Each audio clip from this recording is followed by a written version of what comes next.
right, let's bring in Congressman James Comer. He's the ranking Republican on the House Oversight Committee, a very powerful committee. He's among those Republicans demanding answers now from Attorney General Merrick Garland. Sir, thanks so much for taking time for us today. So you and your colleagues are demanding an investigation into this and answers, maybe a briefing from the IRS or White House leaders. I got to ask you, because the talking point from Democrats here, the pushback on all this is, why are you focusing on these leaks when the real issue is that there are billionaires in America who are taking advantage of the U.S. tax code, and they are paying less than the hundreds of millions of hardworking Americans who pay really high income taxes?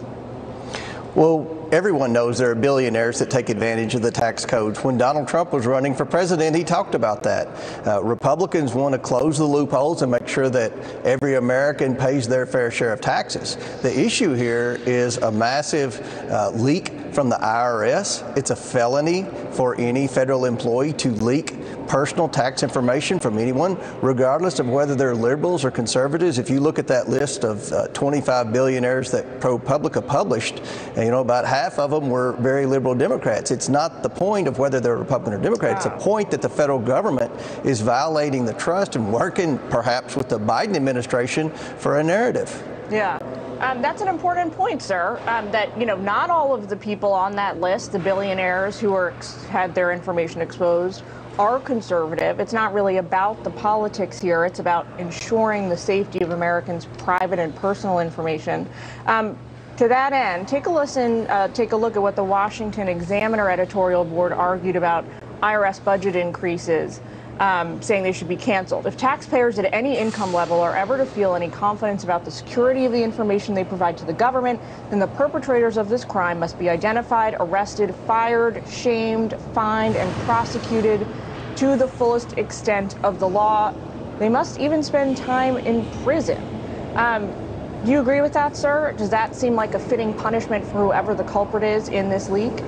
Well, again, it's a felony to leak private tax information by any employee of the IRS, so I think they should be held accountable. I don't know to what extent, but they should certainly lose their job, and the public should hold them accountable. Yeah.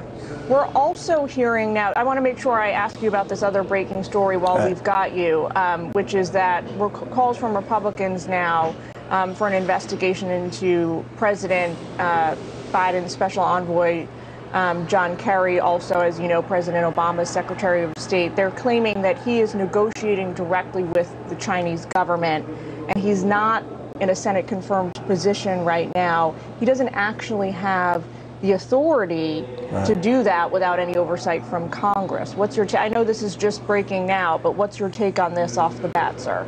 Well, Congressman Jordan and I have reached out, and we would love to have Envoy Kerry before a congressional committee. As you mentioned, he wasn't approved by Congress, and he's in a cabinet level position. So I think that this is something that certainly the Americans have a lot of questions for John Kerry, especially given the fact that all this information's come out that when John Kerry was Secretary of State, he betrayed America's trust, betrayed the trust of our greatest ally, Israel, in telling Iran secrets, secrets of the military, secrets about Israel. So John Kerry is already on the suspicious list among Republicans, and the fact that he is given this much power by President Biden is very concerning, and I think that he should have some type of confirmation level congressional hearing to where we can ask him questions about exactly what he's talking to China about and exactly what did he do and what did he tell Iran when we were negotiating that terrible Iran nuclear deal. Interesting. Well, we'll definitely be keeping an eye on tracking this, sir. We'd love to have you back to tell us what kind of progress you're making in the future, if any, on this issue. But thanks for taking time out of your very busy day just back now after 3 weeks. Welcome back to Washington. Thanks for having me on. You bet.